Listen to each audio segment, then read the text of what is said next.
Hello everyone, this is Philosophy 67, Political Philosophy. We are doing this week 4, right? Karl Marx, right? We are reading some of, I put on Blackboard two articles from a book called The Economic and Philosophical Manuscripts of 1844 that was not published during Marx's life, was discovered later and published in the early 20s, in the early 20th century. But it's very interesting, very important, and the articles are estranged labor or alienated labor. At times it's translated differently from the first manuscript, and then private property and communism from the third manuscript. Then I asked you to read also the thesis on Feuerbach, and I will make a reference to that in a moment, and the first chapter of the Communist Manifesto, the manifesto of the Communist Party, written together in 1848 by Marx and Frederick Engels. Okay, so in any case, remember that this is week 4 in the first part of the class that I call sovereign power and dialectical subversion. So we started with Hobbes, Leviathan, the formulation of sovereignty, of sovereign power, the theory of sovereignty. Then Carl Schmitt, especially from political theology, that begins famously with the statement, sovereign is he who decides on the state of exception, and then some ideas around the question of the political. We didn't read the book per se on the concept of the political, but my chapter from my book that deals with this question, the question of the friend and enemy logic, which defines the political for Schmitt.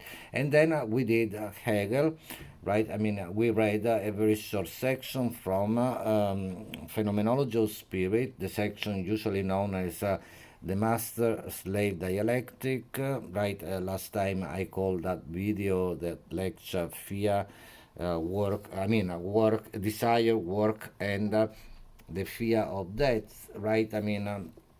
And that begins the question of the second part of second section of the first part of the class, the dialectical subversions, and we continue with Marx. I can't go into that, but there is of course there are many important relations of a continuity, although there is discontinuity as well between Hegel and Marx. Certainly the dialectical method is there, and the struggle that we saw already in Hegel, the struggle to the death between the master and the slave. So we find that again, especially as you read the first chapter of the Communist Manifesto, especially at the beginning, the description of the class struggle is very much, in line with that. Right. So in any case, I'm not going to touch on that. Particularly, I want to focus rather on the section on estranged or alienated labor and maybe private property and communism from the economic and philosophical manuscripts of 1844, and I will say something about one of the theses on and from another. The thesis on Feuerbach, and another passage from the Communist Manifesto in a moment. Okay, so let me begin, because I call this video, this lecture, to change the world, and that comes from thesis 11. There are 11 theses on Feuerbach. Feuerbach was a philosopher, okay, in the history of philosophy between Hegel and Marx, okay, a German philosopher. I can't go into that now, but in any case, a materialist philosopher, and Marx is also a materialist philosopher. You can ask questions if you want about what materialism is, but Hegel, for example, is an idealist, right? There is a long question in the history of philosophy, this divide between idealism right? I mean, philosophers who give more importance, let's say, to ideas, starting with Plato, for whom the idea is the really real reality, and the materialist tradition, which is not only Marx, not only Feuerbach, but you find also philosophers like Spinoza, or early on Lucretius, in Epicurus, in ancient philosophy, right, that say that matter is, the most basic, if you will, aspect of reality, and that even ideas are ultimately material. Right? So, in any case, so the thesis on Feuerbach, okay, read all of them, but I want to focus on thesis 11, very famous, right? The philosophers have only interpreted the world in various ways. The point, however, is to change it. Okay, so what does it mean to change the world? I mean, the world, of course, changes constantly, but to give a particular direction, think of it in terms of, and this gives us a sense of what Marxist philosophy is, a practical philosophy, not simply theory, not simply precisely interpretation, but a practical philosophy geared toward changing the world in, of course, a certain direction, because the world changes anyway. So, but think about what today, the slogan of movements, radical revolutionary movements, they say another world is possible, right, around the question of globalization, but also around the question of the ecology and so on and so forth. Is another world possible? I leave that to you to think about. But in any case, for Marx, yes, the point is to change the world. Okay, so you can think about this idea. I mean, the philosophy, the practical philosophy that Gramsci, Antonio Gramsci, for example, an Italian philosopher in the 20th century, in the Marxist tradition, communist tradition, he calls this philosophy the philosophy of a praxis, right? So it's a practical philosophy in that sense, that whose intention is to find the ways in which the world can change and becomes a better, of course, place, right? So that's the idea. So the philosophy of Marx is contrary to all misconception, because then there have been distortions of all types, Stalinism, right? But that has nothing to do with the philosophy of Marx, which is all about freedom. And the passage precisely from, necessity to freedom, right? The development of, everybody's potential. Basically, that's what the philosophy of Marx ultimately is. But in any case, before I focus on these articles from sections from the economic and philosophical manuscripts, I told you about the beginning of the Communist Manifesto, right? The first chapter is called Bourgeois and Proletarians, right? The bourgeoisie, the proletariat. We know the bourgeoisie is, the class that whose emergence already starts with during the French Revolution. It's the merchant class, right? In the French Revolution, during the French Revolution, the bourgeoisie is the revolutionary class, together with other, elements of right society. Remember that the old regime that comes down with the French Revolution is made of three estates, right? I mean, groups of people. These estates,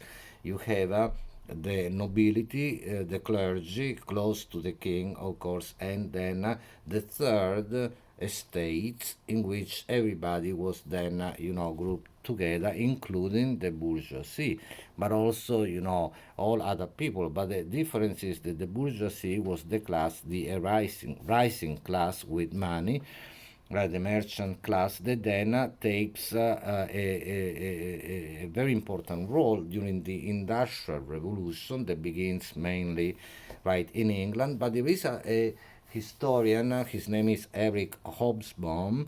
You can, if you want, I can give you the title. If you want, ask me in an email or a message. And he wrote this book called precisely The Age of Revolution, in which he speaks of a Marxist historian, and he speaks of this dual revolution, the connection, therefore, between the French Revolution, right, that begins in 1789, whereby then, the old regime collapses, and then 5 years into the revolution, the king Louis the XVI is beheaded, right? I mean, sent to the guillotine.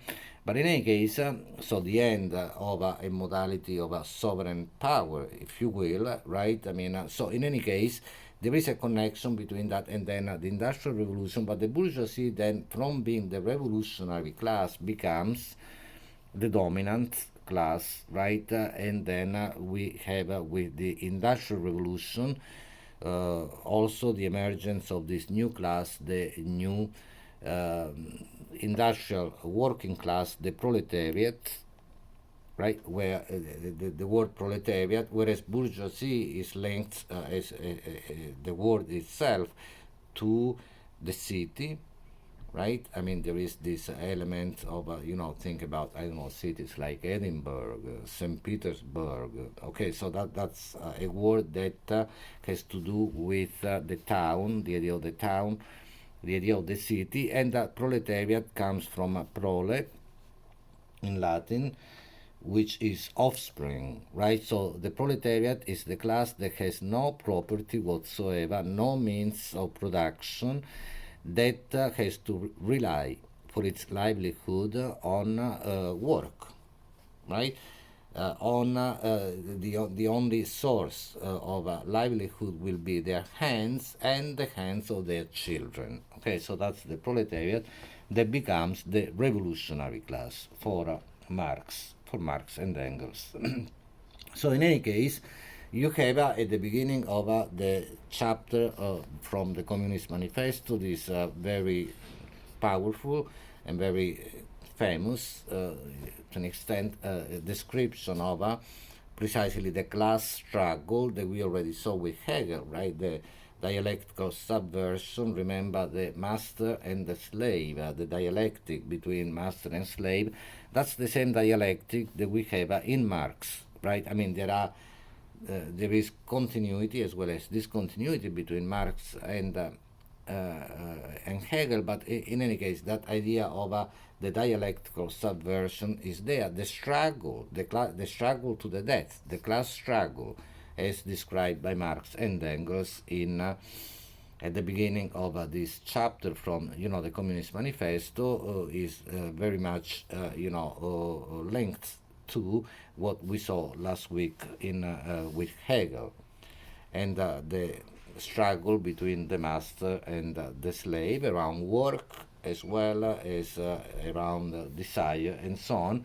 Right, so read that, but also I want to call attention to the end of page 17, the bottom of page 17 of this first chapter, right from the Communist Manifesto, where you find something which is very timely as well, very important. I mean, read the whole thing, everything is interesting, but this also has to do with, the unfinished movement of dispossession that happens. I mean, and actually there is a writer, a journalist, Naomi Klein, who wrote this very interesting book, and there is a documentary as well that you can watch, right? The Shock Doctrine, the rise of disaster capitalism, right? So it is through crisis, Marx says, through destruction and therefore through disaster that capitalism, the bourgeoisie, in the language that we see, opens up always new space, new markets, and so on and so forth. That there is this constant movement of appropriation, expropriation, and dispossession. Therefore, okay. So let me read, like from line maybe 8. The productive forces at the disposal of society no longer tend to further the development of the conditions of bourgeois property. On the contrary, they have become too powerful for these conditions, by which you will understand as you read the crisis, right? I mean, we know that, think about even in our more recent history already with, the Great Depression, right, in 1929, and then the 30s, and then the recession in 2008, and the crisis everywhere in the world at the economic level, even now, especially now, because also of the complication, right, brought about by the COVID-19, right, pandemic, right. So, but in any case, on the contrary, they have become too powerful. So, and so soon as they overcome these factors, they bring disorder in the whole of bourgeois society, endanger the existence of bourgeois property. The conditions of a bourgeois society are too narrow to comprise the wealth created by them. This is very important. And how does the bourgeoisie get over this crisis?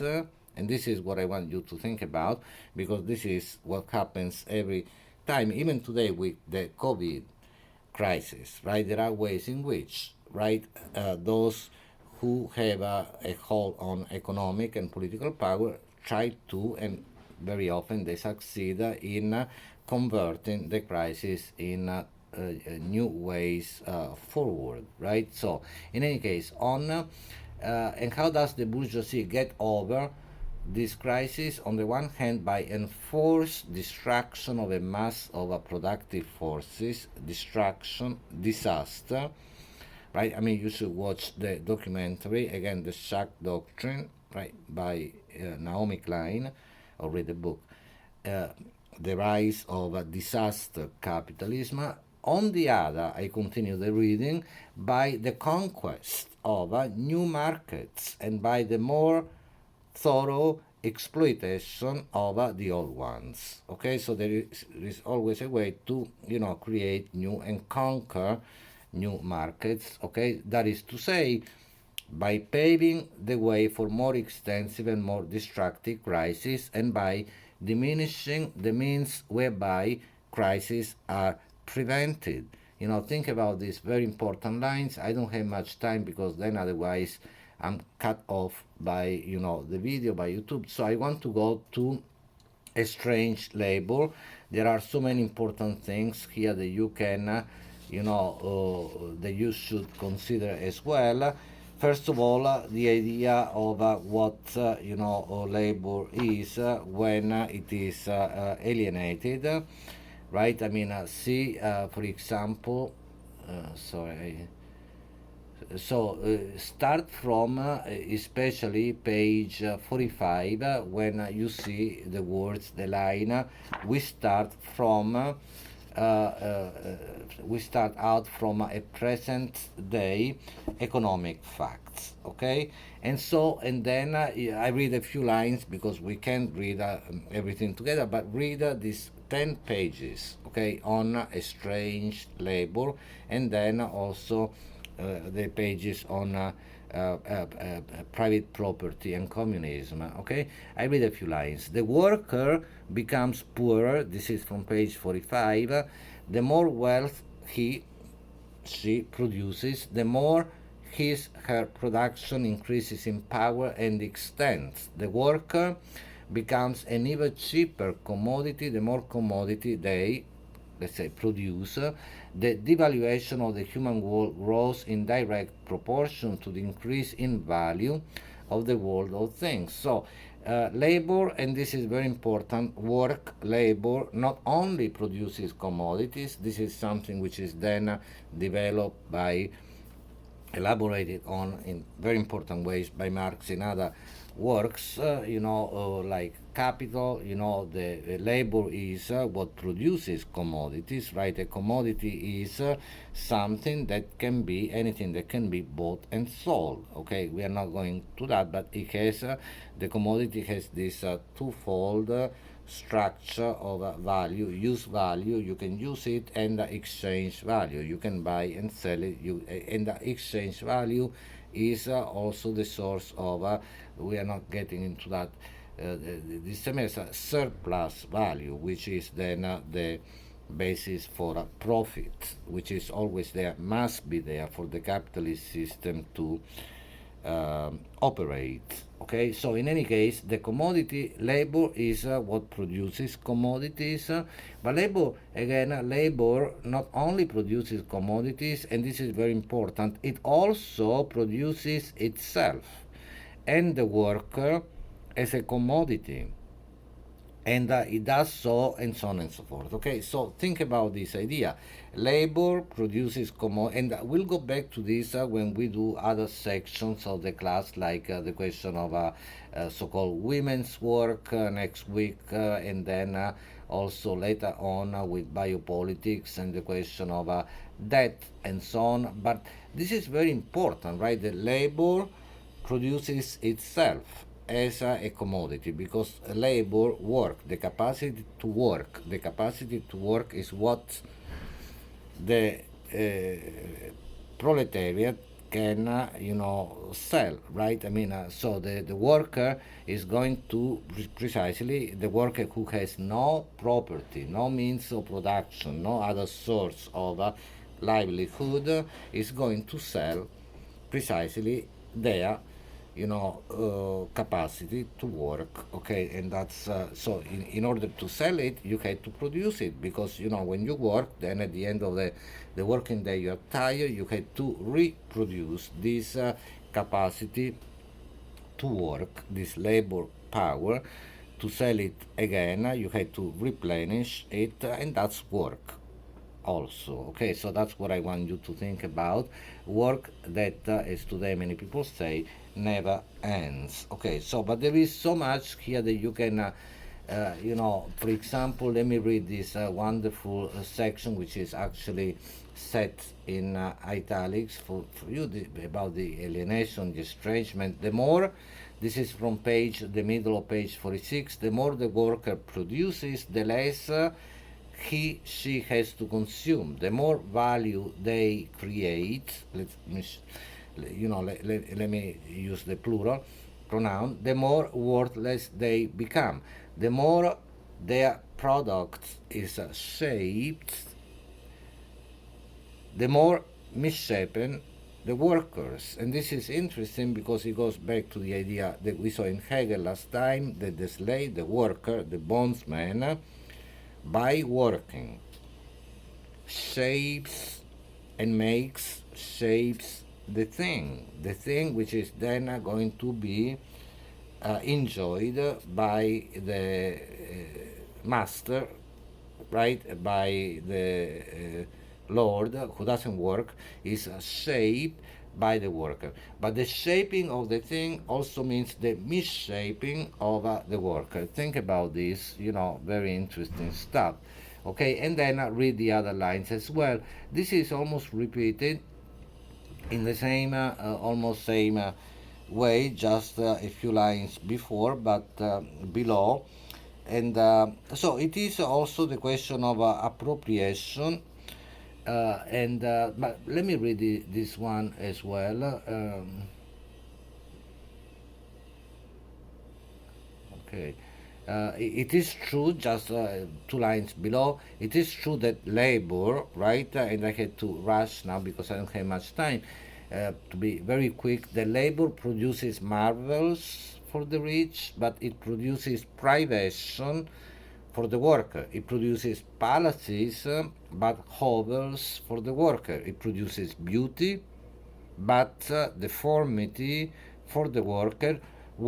It replaces labor by machines. We'll go back to this with the question of technology later on, but it casts some of the workers back into barbarous forms of labor and turns other into machines. It produces intelligence, but it produces idiocy and cretinism, stupidity for the worker. And think about this in the age of digital technology.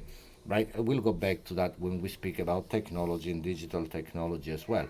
In any case, this type of work is alienated. Alienated, I had to be very quick, but you can ask me questions in fundamentally two ways: objectively, subjectively.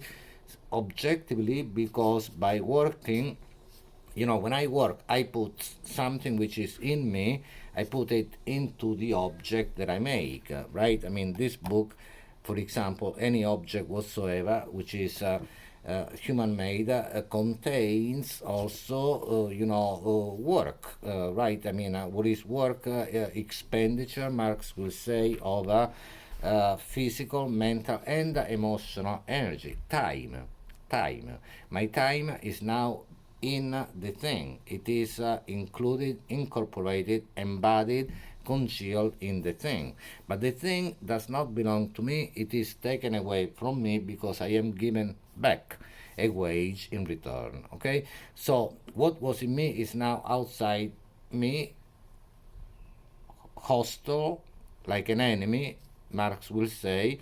This is alienation. And then also because when I work doing something meaningless, then in order to be able to continue to do that, maybe I had to distance myself from myself. Alienation comes from the word alien, which means other, right? I mean, think about resident alien, foreigner, and so stranger, right? I become a stranger to myself. I become other than I am. Okay, so that's alienation. I experience myself as another, right?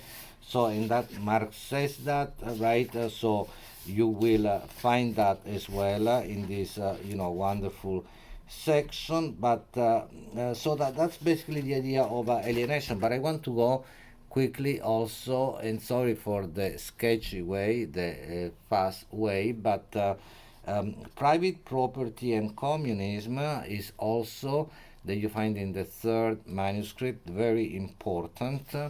And for example, read the question of crude communism, and also when Marx says that what is communism, just to get a sense. Marx usually didn't speak about what communism is, but he engaged more in the work, his main, if you will, work capital, the critique of the capitalist mode of production, critique of political economy. But he says in this third manuscript, in the section on private property and communism, communism is ultimately the positive expression of private property as overcome. The overcoming, which is part of the dialectical overcoming that I mentioned last time, right? So that's what ultimately it is, and he speaks of genuine communism. You will find that it is the restoration. That's what communism is, the restoration